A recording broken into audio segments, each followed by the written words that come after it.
Hi, good evening, everyone. Welcome to Mutual Fund Talk by ETF Junction. And let me briefly give you a sense what ETF Junction is all about. ETF Junction basically is a fintech platform which intends to provide a complete ecosystem for the ETF industry, which involves all the stakeholders, which is manufacturers, ETF service providers like stock brokers, investment advisors, influencers, and above all, the potential investors which we are looking for in India. The endeavor is to solve the underlying challenges which the country is facing at this time in the passive space, largely, and which where there's a lack of awareness and also the absence of proper infrastructure, which we intend to address. Now, we have been having this mutual fund talk segment. Here, we basically have the expert from the industry who has great understanding and experience. He says his insight about a specific topic or on different themes or passives. Today, I'm pretty happy to share with you that we have a very strong specialist. I think he's made a huge difference to the entire gamut of the industry, Mr. Siddharth Srivastava, who has got more than 12 years of experience, right, in the field of financial services and stock market put together. He has been associated with the Mirae Asset Investment Managers for since January 2020 and has the big responsibility of leading the entire passive investment products in the firm. Prior to joining Mirae, Siddharth was at NSE Indices as a senior manager, and he has also worked with Morgan Stanley Capital International in his past capacity. As we understand, today's topic of discussion, which would largely be, on the new innovations which are happening, and if we look at the way innovations are happening, next 10 years are going to be completely different. The way we conduct ourselves, and also the way we, live our day-to-day life. Whether you talk about artificial intelligence, electric vehicles, green tech, and so many more things to come. And today we have a very special guest to talk about the, electric vehicles ETF and the trend and opportunity which it shares. I'm sure all of us are eager to understand what is this animal all about, how this is shaping up globally, domestically, and how can we participate in the growth of this particular ETF. So without wasting much time, let me just give you a brief background. I think if you talk about Indian mutual fund industry, if you look at the main number, it's very, very enthusing, roughly 59 lakh crore to be precise, 58.91 lakh crore, right? It's a staggering increase of roughly 36-37%. Take passives, roughly the industry is roughly around 10 lakh crore, a growth of almost 34%.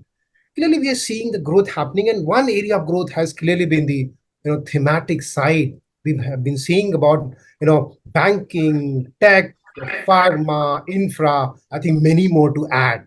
If you look at the industry, total thematic size is roughly 3.5 lakh crore, approximately 3.35 lakh crore, and this is just growing. In the passive ETF segment, these are a couple of very, very interesting time. And today, when we talk about this, I think we'll have a favor of understanding how things are shaping up in this particular area of electric vehicles. Coming straight, Siddharth, to the point, as you see, this particular segment is going up. For our listener, could you just share what is a brief about thematic ETF and how it is evolving among Indian investors, and what are the prominent themes which are getting noticed and where they're investing? Siddharth.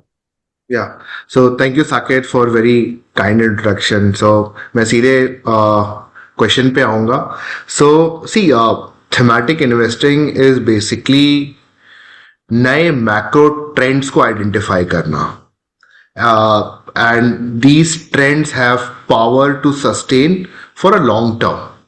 और typically idea is in thematic investing कि जितने जल्दी ये trends को identify कर सको, जितनी जल्दी उनमें इन्वेस्ट कर सको उतना बेहतर है. It is better to invest when the trend is emerging, because then you have lot of growth to see. अगर वो ट्रेंड मैच्योर हो गया, देन उसके बाद typically growth in terms of entire ecosystem growing is reduce. So it is important कि आप thematic investing अगर एक ट्रेंड को आइडेंटिफाई कर रहे हैं तो उसको सही टाइम में उसमें इन्वेस्ट करिए. सो थीमेटिक इन्वेस्टिंग ग्लोबली पिछले 5-10 सालों में काफी पॉपुलर हुई है. उसके पीछे एक बड़ा रीजन है कि ग्लोबली काफी सारे ऐसे मैक्रो ट्रेंड्स उभर के सामने आए हैं, जैसे कि artificial intelligence, cloud computing, electric vehicles, semiconductors में भी आप ऑटोमेशन देख लीजिए, आप इंडस्ट्रियल ऑटोमेशन देख लीजिए, साथ ही साथ ई कॉमर्स देखिए, फिनटेक देखिए, और ये जितने भी ट्रेंड्स उभर के आए हैं ये अपने अपनी इंडस्ट्रीज में एक डिस्ट्रप्शन लेकर के आए हैं, राइट। एंड ये लॉन्ग टर्म ट्रेंड्स है। ईवी, एआई, ये एक लॉन्ग टर्म के लिए एक सस्टेन्ड डिस्ट्रप्शन लेकर के आ रहे हैं। एंड ये सारी जो कंपनियां हैं जो जो इस ट्रेंड में पार्टिसिपेट कर रही हैं और लीडर है, वो एक लॉन्ग टर्म के लिए अपनी सॉर्ट्स ऑफ लीडरशिप, अपना मोट मेंटेन करके रखेंगी।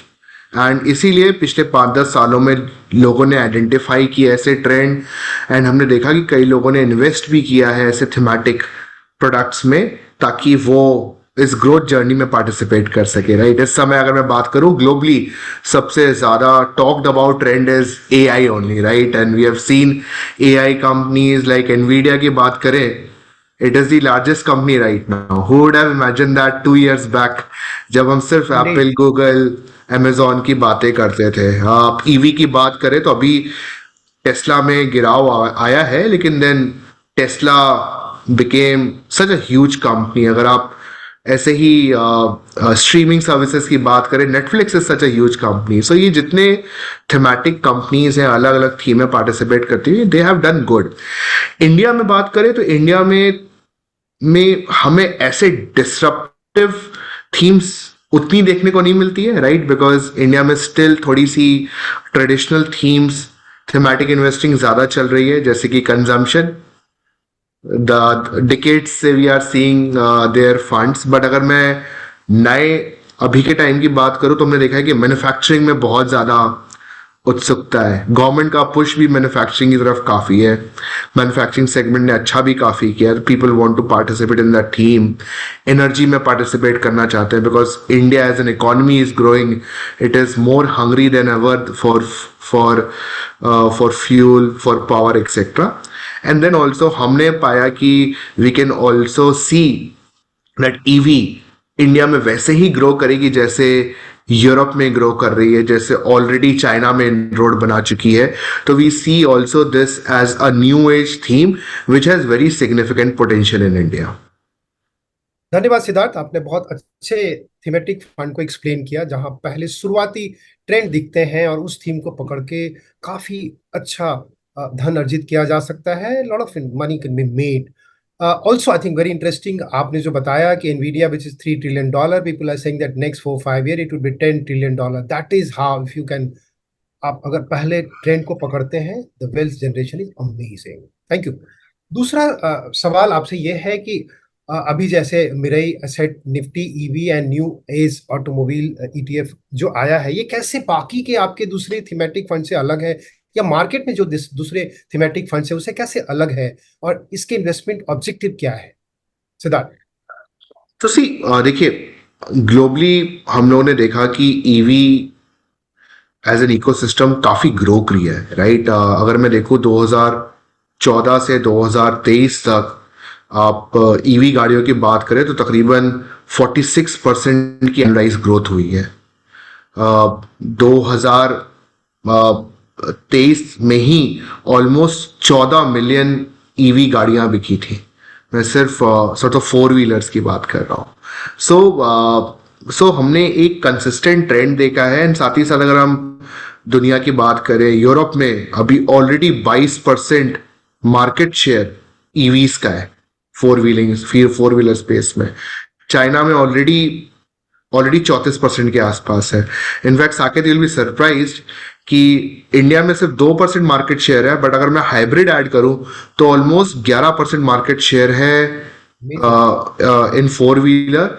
And you will be surprised to know in 3 wheeler 2023 में मोर देन 50% मार्केट शेयर है। सो हमने देखा कि एक ईवी काफी उभरता हुआ स्पेस है, एंड ऑलरेडी ऑफशूट्स आ चुके हैं। Lot of these traditional players participating, but EV को कैप्चर करने के लिए जरूरी है कि आप उसकी पूरी वैल्यू चेन को देखें, क्योंकि अगर आपको कोई थीम कैप्चर करनी है तो आपको देखना है कि उस थीम में कौन कौन सी कंपनियां पार्टिसिपेट कर रही हैं।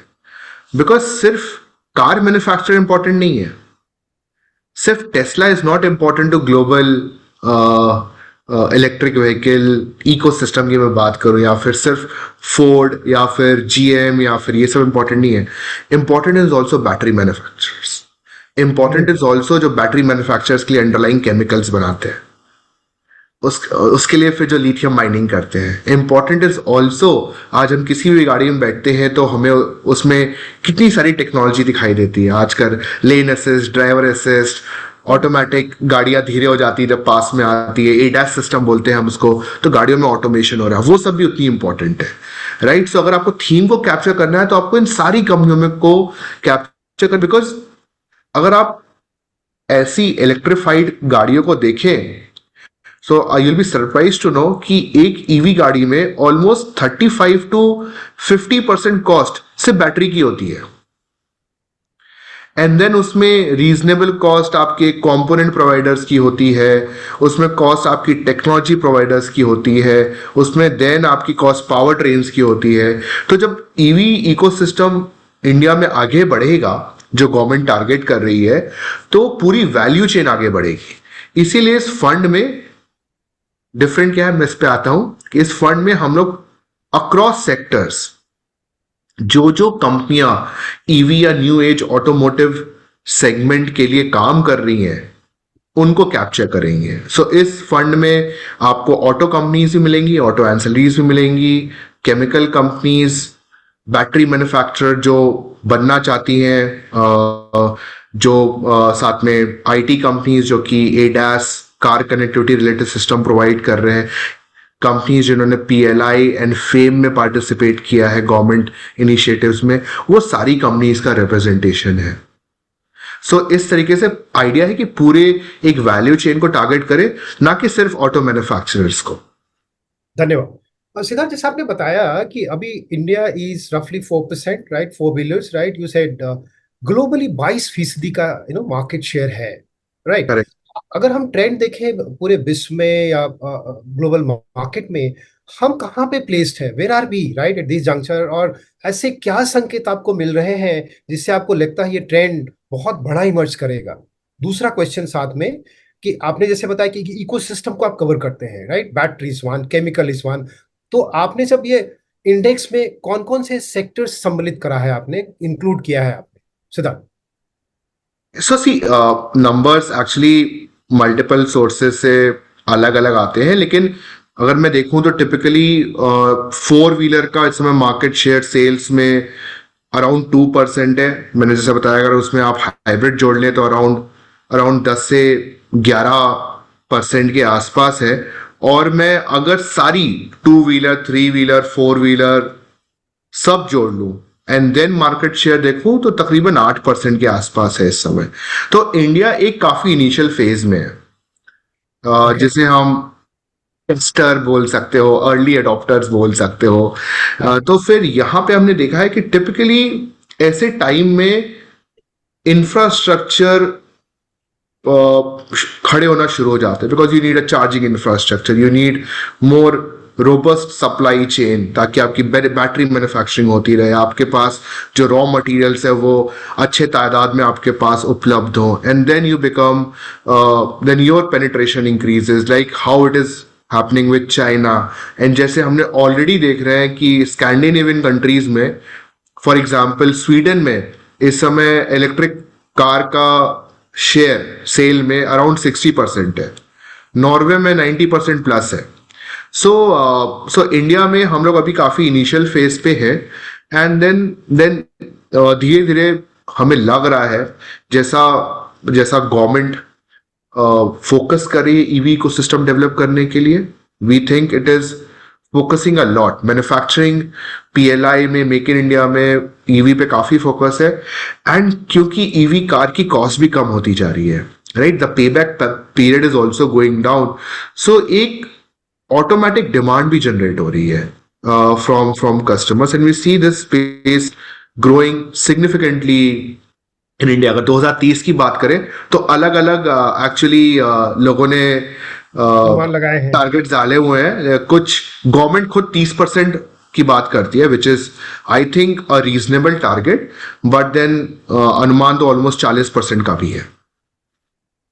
दूसरा क्वेश्चन था कि किस किस सेक्टर्स को आपने इस पर्टिकुलर बेंचमार्क में कवर करा है? तो जैसे कि मैंने बोला, हमने ऑटो ऑटो एंसिलरीज, आपकी केमिकल स्पेशलिटी केमिकल कंपनीज आती है, आपकी इसमें आईटी कंपनीज आती है, इसमें रिलायंस का भी पार्टिसिपेशन है। तो मैं ऐसे रिफाइनरी इन जनरल तो नहीं बोलूंगा, लेकिन रिलायंस इसलिए बिकॉज उसने पीएलआई के लिए ऑप्ट करके रखा हुआ है। सो रिलायंस को बैटरी मैन्युफैक्चरिंग के लिए पीएलआई मिला हुआ है। सो जो इंडेक्स का कंस्ट्रक्शन है वो बेसिकली इस बेसिस पे है कि इररिस्पेक्टिव ऑफ सेक्टर, जो कंपनी ईवीज या हाइब्रिड्स बना रही हैं, या फिर उसके कंपोनेंट्स बना रही हैं, या फिर पीएलआई या फेम जैसे गवर्नमेंट के इनिशिएटिव्स में पार्टिसिपेट कर रही है, या फिर ऐसी गाड़ियों के लिए टेक कंपोनेंट्स बना रही है, या फिर अंडरलाइंग रॉ मटेरियल बना रही है, उन सबको हम लोग इंक्लूड कर सकते हैं। सो ऐसा नहीं है कि यही सेक्टर उठाएंगे। अगर if a company is part of value chain और हैज पुट केपेक्स या ऑलरेडी इन्वेस्टमेंट कर रही है वैल्यू चेन का पार्टिसिपेट करने के लिए, तो उन कंपनियों का इस इंडेक्स में सिलेक्शन होगा। एंड इसीलिए आप देख सकते हैं काफी अलग अलग प्रकार की कंपनी है। एक क्वेश्चन आ सकता है रिलायंस क्यों है? तो रिलायंस इसलिए है because it has got the PLI to develop battery manufacturing in India. बहुत बहुत बहुत सही बताया आपने, बहुत बहुत धन्यवाद इतने अच्छे से एक्सप्लेन करा, क्योंकि सबसे इंपॉर्टेंट अभी कॉस्ट, जो कीमत है गाड़ियों की बहुत ज्यादा है, और ये सारा का सारा बैटरी के कारण ही है। I think our transport minister Gadkari साहब ने भी कहा है कि जैसे जैसे इसकी कीमत, जो बैटरी की कीमत कम होगी, I think research are happening, obviously the overall cost will come down for the vehicle. अगला सवाल ये है आपसे कि आज किस मुकाम पे ये इलेक्ट्रिक व्हीकल्स का मार्केट ग्लोबली एंड डोमेस्टिकली है? दूसरा, ऐसे की कौन से की ड्राइवर, आपने कहा 30-40% का growth, what are the key drivers, कहाँ लग रहे हैं आपको कि ये आने वाले वक्त में ये चीजें प्ले करेंगी और इन चीजों के कारण इसका ग्रोथ 30-40% का होगा? जी, अगर मैं देखूं तो जैसे मैं बताया कि अभी एज ऑफ नाउ 40 मिलियन गाड़ियां ईवीज ग्लोबली हैं। मैं अगेन फोर व्हीलर्स की बात कर रहा हूँ कि यहाँ पे नंबर्स में थोड़ा कंफ्यूजन होता है कि two wheeler, three wheeler, four wheeler. हाँ, सो और उसमें से 14 मिलियन सिर्फ 2023 में ही बिकी थी। एंड देन हम लोग काफी काफी रीजनेबल अपटिक देख रहे हैं। जैसे मैं मार्केट शेयर की बात कर रहा था, तो अलग अलग मैं ग्लोबली देखूं तो यूएस में 10% मार्केट शेयर है इन गाड़ियों का, चाइना में 38% ऑलरेडी हो गया। मैं ये दो सबसे बड़े मार्केट्स की बात कर रहा हूँ। अगर आप जर्मनी में देखें तो 24% है। अगर मैं स्कैंडिनेवियन कंट्रीज में जाता हूँ तो वहाँ पे तो Sweden 60%, Norway is around 93%, India is रफली अराउंड एज आई मेंशन्ड, अगर आप सिर्फ ईवी देखते हैं तो 2% के आसपास है। सो पेनिट्रेशन, मार्केट शेयर बढ़ रहा है एंड और ज्यादा तेजी से बढ़ेगा। सी, इसमें contributing factor are two. One initially was government policies, क्योंकि कई गवर्नमेंट ने सब्सिडीज दी है, हमारी गवर्नमेंट ने भी सब्सिडीज दी हैं, जिससे जिससे एक पुश मिलता है लोगों को कि वो ईवी जा करके खरीदे। बिकॉज इनिशियली एटलीस्ट ईवी गाड़ियां महंगी आती थी, राइट? लेकिन जैसे जैसे बैटरियों का दाम नीचे गिरता गया, जैसे जैसे सप्लाई चेन और बढ़ती गई, जैसे जैसे बैटरीज की सप्लाई भी इंप्रूव होती गई, हमने देखा है कॉस्ट भी नीचे गया है। तो लोग अभी खुद के बेसिस पे भी, मतलब ऑब्वियसली गवर्नमेंट सब्सिडीज हेल्प, लेकिन अगर आप देखेंगे तो खुद के बेसिस पे भी they look at the pay back period कि मुझे कितने टाइम में मैं कॉस्ट रिकवर कर लूंगा, एक्सेस कॉस्ट रिकवर कर लूंगा। एंड उसके बेसिस पे भी लोग अभी ऑन देयर सेल्फ जा करके ईवी लेना, ईवी एक्सप्लोर करना लोगों ने शुरू कर दिया है। सो आई थिंक आगे जाते वक्त इट इज इम्पॉर्टेंट कि थोड़ी बहुत गवर्नमेंट का सपोर्ट रहे इन टर्म्स ऑफ सब्सिडीज और इंसेंटिव्स, बट साथ ही साथ कार की कॉस्ट थोड़ी सी एक क्या नाम है, अफोर्डेबल रेंज में रहनी चाहिए। एंड उससे ज्यादा इंपॉर्टेंट क्या है साकेत, कि सप्लाई चेन भी इतनी रोबस्ट होनी चाहिए। बिकॉज अगर टू मच डिमांड आ रही है तो उस डिमांड को जस्टिफाई करने के लिए इतनी बैटरी मैन्युफैक्चरिंग कैपेसिटी रहनी चाहिए, जिसके लिए इतनी ज्यादा लिथियम माइनिंग हो चाहिए। तो वो एक जो वैल्यू चेन है ना, उसका भी बीफ अप होना बहुत जरूरी है। Because the way we are projecting is कि अगर ईवीज ऐसी ही बढ़ती रही तो there is a possibility that your lithium mining may not उस एक्सटेंट तक रहेंगी या फिर पेस पे बैटरी था में कि हाँ उस पेस पेस पे रह पाएंगी, तो वो सब सप्लाई चेन का इशू भी बिल्कुल ऑब्वियसली कंट्रोल में रहना जरूरी है इस स्पेस को ग्रो करने के लिए। बहुत बहुत सर। तो इसी क्वेश्चन को थोड़ा आगे बढ़ाते हैं कि ऐसे if आप भारत में देखेंगे तो इंफ्रास्ट्रक्चर बहुत ही नगण्य है, बहुत कम है इस वक्त। अगर आप करेक्ट। विदेश के देशों में आप देखें, इंफ्रास्ट्रक्चर बहुत अच्छा बन गया है, उसमें अडॉप्शन फास्ट हो रहा है। तो करेक्ट। आपको क्या क्या चैलेंजेस दिख रहे हैं? ऑब्वियसली जैसे अभी आपने बताया कि couple of things which is going to make a huge difference is government's initiative, cost of the batteries have to come down. आपको क्या क्या चैलेंजेस अभी लग रहे हैं भारत में, और आने वाले वक्त में कैसे देखते हैं कि इन चैलेंज ओवरकम हम कर पाएंगे? ठीक है, गवर्नमेंट पुश तो कर रही है, जैसे आपने बताया फेम फेम 1 फेम 2 की पॉलिसी में करेक्ट। 10,000 करोड़ का आउटले था, राइट। अगर मैं पीएलआई पॉलिसी की बात करूं तो पीएलआई पॉलिसी में इंसेंटिव का आउटले ही 44,000 करोड़ का है, जो कि 1.2 लाख करोड़ के इन्वेस्टमेंट को इनवाइट कर रहा है ऑलमोस्ट इस समय। सबसे महत्वपूर्ण बात है कि GST on on electric vehicles has been reduced from 12% to 5% compared to 28% of I think other normal ICE vehicles, right? And GST on chargers and charging station for EVs have also been reduced to 5%. So government and then मैं देखूं तो OMCs ने almost 22,000 EV charging station setup करने की बात की है across the country. So government through FAME, through PLI, through lower GST, custom duty भी रिड्यूस हुई है अभी।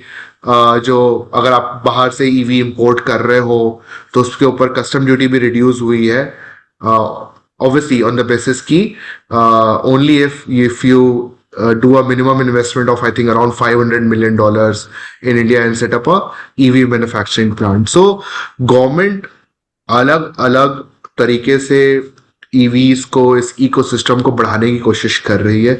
इसीलिए गवर्नमेंट ने अलग पॉलिसी बनाई है PLI की फॉर ऑटो मैन्युफैक्चरर्स एंड अलग policy and PLI for battery manufacturing. So इसमें तो कोई दौरा ही नहीं है कि हाँ मतलब आप इंफ्रास्ट्रक्चर की बात कर सकते हैं। इस समय काफी I think up to the mark नहीं है, लेकिन आई थिंक गवर्नमेंट काफी फोकस कर रही है इस चीज को इम्प्रूव करने के लिए। एंड अगर मैं अभी देखूं पिछले 10 साल में कैसे इंडिया में इंफ्रास्ट्रक्चर पे फोकस आया है, तो I am more confident now than I was few years back in terms की हम लोग इंफ्रास्ट्रक्चर में will catch up in EV space. कुछ लैग रहेगा ऑब्वियसली, बट हम लोग कैच अप कर लेंगे। सो positive on that front also, and looking at government focus also on EVs, I'm pretty positive. धन्यवाद सिद्धार्थ, आपने काफी अच्छे से चैलेंजेस और अपॉर्चुनिटीज के बारे में बताया। आने वाले वक्त में कैसे इस सेक्टर में, इस थीम पे बेहतर आई थिंक इन्वेस्टमेंट करने से अच्छे रिटर्न आ सकते हैं। अगला सवाल ये है कि किस तरह का रिस्क एंड रिटर्न पैरामीटर है? हर इन्वेस्टमेंट का एक अपना करेक्ट रिटर्न पॉसिबिलिटी होता है, रिस्क भी होता है। इसके बारे में थोड़ा विस्तार से बता सकें अगर आप हमारे Yeah, so thematic investing, there's no doubt, is more risky than a market cap based investing, etc. Because typically thematic investing एक थीम पे फोकस कर रही है जिसमें कुछ हिकअप्स आ सकते हैं, राइट। अगर मैं ग्लोबली ईवी की बात करूं तो पिछले 6 महीने 1 साल में हिकअप्स हैं, राइट। चाइना अच्छा नहीं कर रहा है, चाइना एक बहुत बड़ा मार्केट है ग्लोबल ईवीज का। लिथियम कंपनीज उतना अच्छा नहीं करी स्टॉक परफॉर्मेंस के बेसिस पे। तो ये theme specific, sector specific risk exist करते हैं, राइट। सो ऑब्वियसली क्लाइंट्स जिनकी रिस्क प्रोफाइल, रिस्क एपेटाइट ज्यादा है, उनको ही ऐसे प्रोडक्ट्स ऑब्वियसली देखने चाहिए।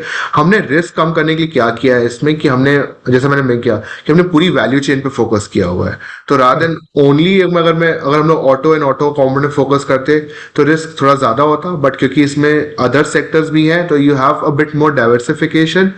कंपनियां भी तकरीबन 33 के आसपास है, which is fair enough. Top stock की कैपिंग 8% के आसपास है इन ऑटो मैन्युफैक्चरर्स, 4% है नॉन ऑटो मैन्युफैक्चरर्स पे। सो एक डाइवर्सिफिकेशन हमने देने की कोशिश की है to reduce company specific risk and एक थोड़ा सा ब्रॉडन करने के लिए। तो उससे थोड़ा फायदा, थोड़ा रिस्क कम होगा, लेकिन हाँ thematic investing is more risky. This ये टिपिकली कोर पोर्टफोलियो के लिए प्रोडक्ट नहीं है, ये बेसिकली सैटेलाइट पोर्टफोलियो है जहाँ पे आप थोड़ा कम एलोकेशन करेंगे। सो सोच समझ के ही लोगों को इसमें इन्वेस्ट करना चाहिए। बहुत बहुत धन्यवाद। जस्ट इसको सम अप करने के लिए, पहला तो ये आपने बताया कि तकरीबन 5-7 सेक्टर्स में इन्वेस्टमेंट है, 33 कंपनीज में स्प्रेड आउट किया है आपने रिस्क को। तीसरा, आपने टॉप फंडिंग को कैप किया है, नॉट मोर देन 8%, सो 8% से ज्यादा नहीं करेंगे, right. So I think this is a fair bit of diversification, ताकि रिस्क को कम किया जा सके। अगला सवाल सिद्धार्थ, किस तरह के इन्वेस्टर्स को इसमें इन्वेस्ट करना चाहिए, इंस्टीट्यूशनल, रिटेल और एवरीवन? आपका इसके बारे में क्या ख्याल है? जी, मैं तो बोलूंगा कि ये थीम काफी अच्छी है, तो ज्यादा लोग इसको एक्सप्लोर कर सकते हैं। कॉन्सेंट्रेटेड थीम नहीं है, बिकॉज बिकॉज एक वाइडर इकोसिस्टम पे ध्यान दे रही है। सी, ये बोलना कि सिर्फ एचएनआईज को देखना चाहिए, सिर्फ रिटेल को देखना चाहिए, या फिर फैमिली ऑफिसेस को देखना चाहिए, ये गलत होगा। आपको ये देखना चाहिए कि आपके पोर्टफोलियो में कैसे फिट हो रहा है।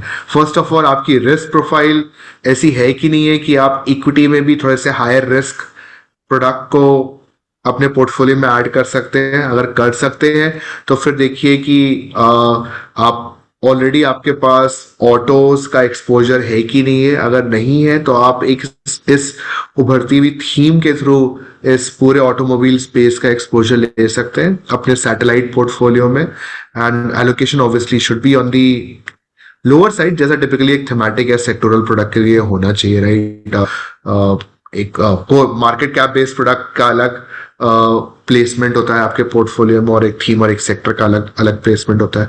सो सभी लोग देख सकते हैं, उनकी रिस्क प्रोफाइल परमिट करती है। जस्ट दैट कि टिपिकली अगर आप थीमेटिक इन्वेस्टिंग कर रहे हैं तो आई थिंक ये टर्म बहुत ज़्यादा यूज होता है कि आप कि लॉन्ग टर्म के लिए इन्वेस्टमेंट करिए, right. That's a default line which we all say. But theme में फ़ायदा तभी है जब आप एक्चुअली उस थीम की थोड़ी ग्रोथ देख लें।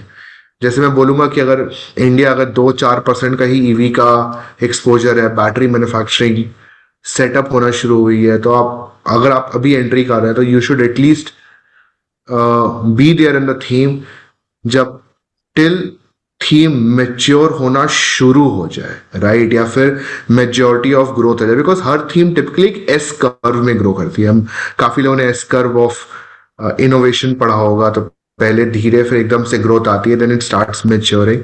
सो ग्रोथ फेज देखना बहुत जरूरी है। आप ग्रोथ फेज के बाद मत इन्वेस्ट करिए, और अगर ग्रोथ फेज के पहले इन्वेस्ट कर रहे हैं तो प्लीज ग्रोथ फेज देख करके जाइए।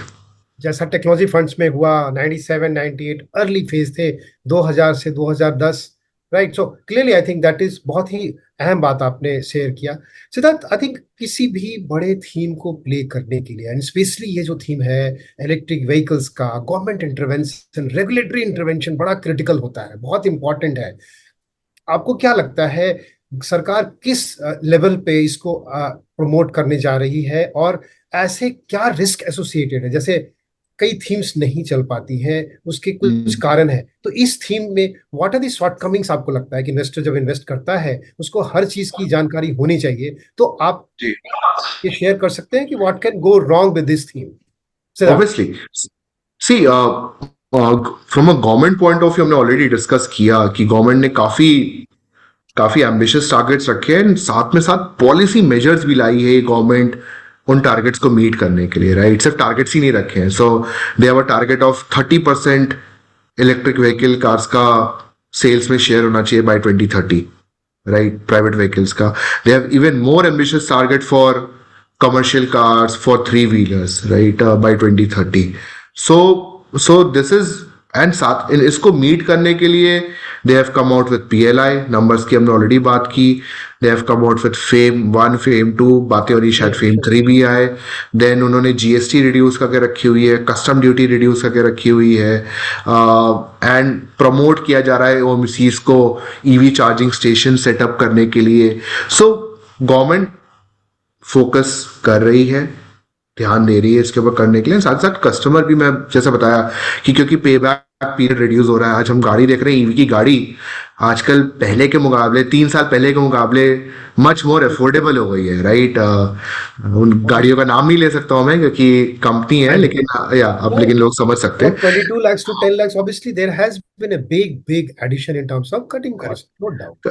करेक्ट, बट ऑब्वियसली रिस्क भी एग्जिस्ट करता है, because and risk equity market में ऑब्वियसली हर जगह वैसे एग्जिस्ट करता है। ए रिस्क इसमें यह है कि जैसे हमने पहले बात की कि इंफ्रास्ट्रक्चर को भी वैसे ही डेवलप होना पड़ेगा।